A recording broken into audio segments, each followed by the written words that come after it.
Welcome back to the channel. In this video, I'm going to create a quick in-depth review about this AI video tools platform, which is Submagic. So to get started, Submagic is an AI video editing tools built for creators who want quick, engaging content. It automatically adds captions in multiple languages, suggests emojis. It also trims videos smartly and even help with B-rolls and description. For short-form content on TikToks, Instagram, or YouTube Short, it makes editing fast and simple without needing advanced skills. The clean interface and automation make it beginner-friendly while still saving professionals a lot of time. On the downside, Submagic is a free plan.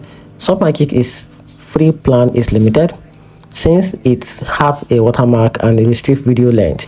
The best features like the 4K export and custom template require a paid subscription, and it heavily relies on AI, which also means caption or edits sometimes need manual tweaking.